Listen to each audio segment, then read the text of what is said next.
See, my mother's so cool, man, because she raised 6 of us. And my father left, man, and it was up, because when he was there, man, we had a yard, y'all. Little Martin Lawrence, the real Roscoe, was known to take no mess from other kids. A class clown who often disrupted class. But when he was older, one of his teachers decided to punish him in a different way by making him stand in front of the class with the task of making her laugh since he was so funny. If he could make her laugh, then no detention. But if he didn't, he would have to stay after school. So who would you put your money on? Martin or the teacher? Let's find out. Martin Fitzgerald Lawrence was born on April 16, 1965 in Frankfurt, Germany, while his father was stationed there. He was the 5th of 6 children. He was 8 years old when his parents separated. His mother, Clore, would move him and his 5 brothers and sisters into the projects of Landover, Maryland. When you're a child, you know, and your father's there and then your father's not there, it can be kind of rough on a child coming up. Yeah. After the parents' divorce, his father was not seen much after. His mother worked 2 jobs to keep the family going. Having 6 kids and trying to make sure they ate, and we had our rough times. We went through the welfares and you know, somehow she always made it happen, you know. We just didn't have material things, but we had love, so I guess that helped a lot. Martin was small for his age, but he got into a lot of fights. He would fight a lot as a child, as a little one. If they wanted to pick somebody to fight, they'll pick Martin because he's the smallest guy, you know, but sometimes that's not the better pick. He was smaller, but he had a lot of heart. His heart more than made up for his size. As a youth, Martin would join a boxing program. He would become a Golden Gloves contender and an AAU champion. But Martin's true passion was comedy, and he found humor in any and everything around him. He looked up to Eddie Murphy and Richard Pryor, and he would get plenty of practice making his mom laugh after she would return home from work. I knew if I could make moms laugh, I wasn't too far from making America laugh. He would also get plenty of practice at school. A handful. He really was. He had a lot of energy. And I was like, go ahead, try and make me laugh. And I'd think of every horrible situation that I possibly could to prevent myself from laughing, because he really was funny. So Martin perceived this, of course, as having his audience and performing. His teacher, who recognized Martin's comedic brilliance, encouraged Martin to put together a routine and do open mic at a local comedy club. And I went on and I bombed so bad. It was this drunk lady up front looking at me, and I was trying to do jokes and she was drinking, going, oh God, not another JJ. Even though Martin bombed this performance, he would not be deterred. After graduating high school in 1984, Martin got a job as a janitor at Kmart. He would also seek mentorship from a legendary DC comic in the area known as the Fat Doctor. The Fat Doctor would take Martin under his wing, taking him to clubs while teaching him the business. He would go and do the comedy clubs at night and sleep during the day, and that's when I knew he was serious. And once he puts his head to something, he's very, very determined. Martin found me. He just appeared one day. And he said that he wanted to do this. He said, man, I want to do this, man. I want to do this like you doing this, man. And I said, okay, well, I'll try to help you as much as I possibly can. And then I found out that we were neighbors. He lived right across the street from me, and then I couldn't get rid of him. Gotta admit, ain't nothing in the world I wouldn't do for my lady. And I know it ain't nothing in the world she wouldn't do for me. And I guess we go through life not doing a damn thing for each other. Boy. As every new comic, he was not very good when he began. Guys, we will do anything for women when we want to make love to them, won't we? Right? Because we could be laying in the bed butt naked with a lady. She say, baby, I'm thirsty. I know it ain't the right time, but I was wondering. I was hoping. I know 7-Eleven is 3 miles away. But if you run and get me something to drink, please. Being a man, we always say, baby, what you want? Big gulp, super gulp, I got $1 in my pocket, what you want?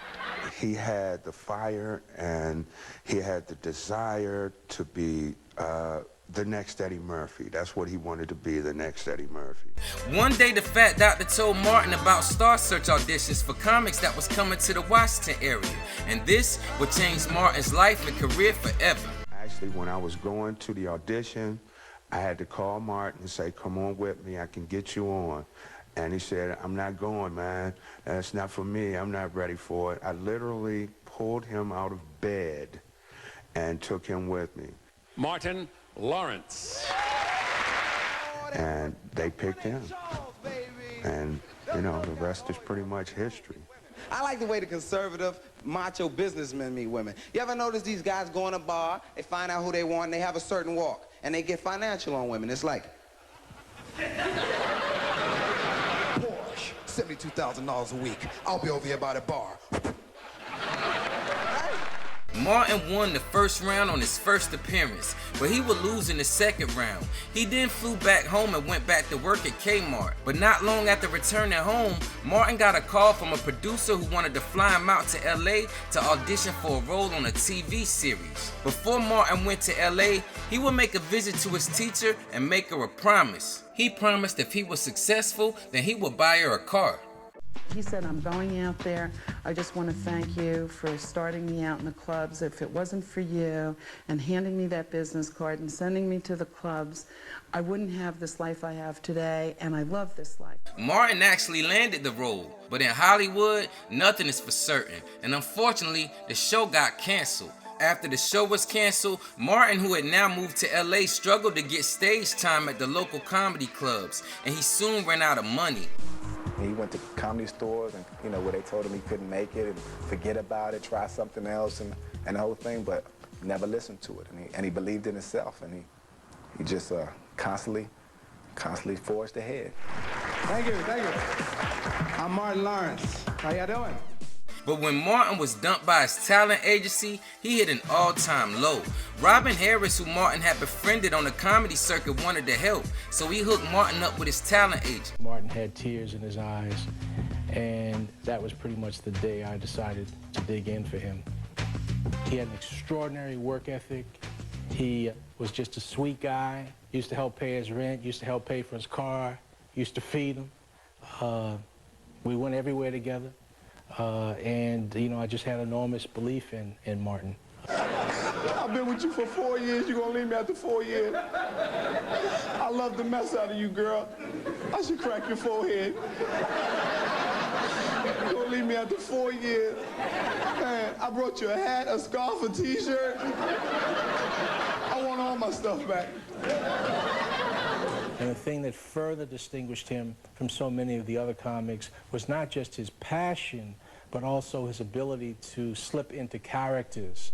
In 1989, Tapa Karuba helped Martin get his first small movie role in Do the Right Thing.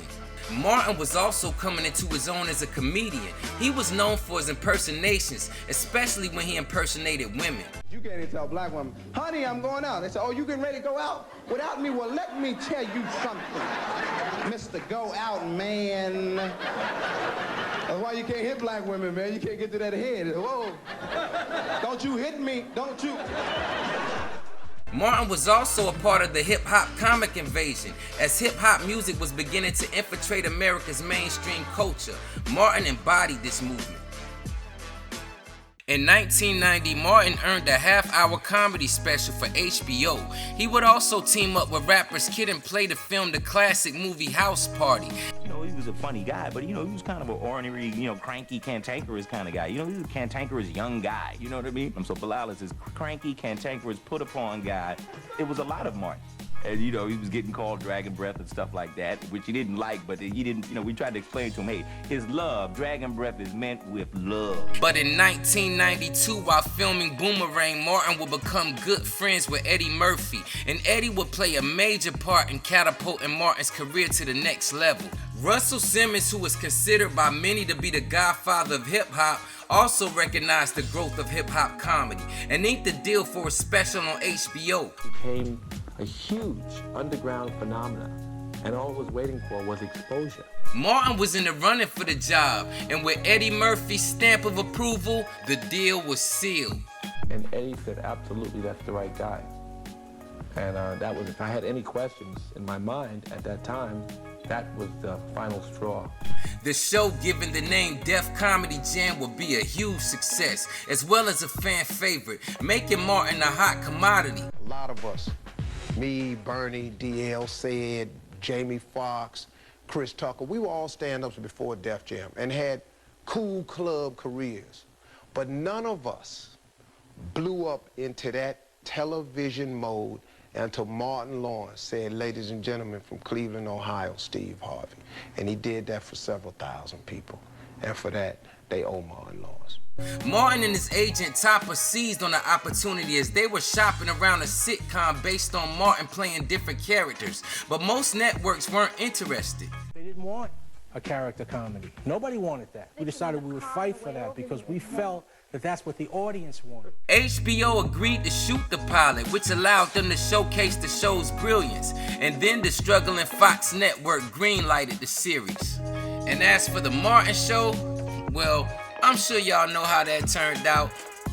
And Martin did have some struggles in real life dealing with being a celebrity. But Martin, along with the show, would cement himself as one of the greatest entertainers in history. Our king of comedy, Martin Fitzgerald Lawrence. Salute.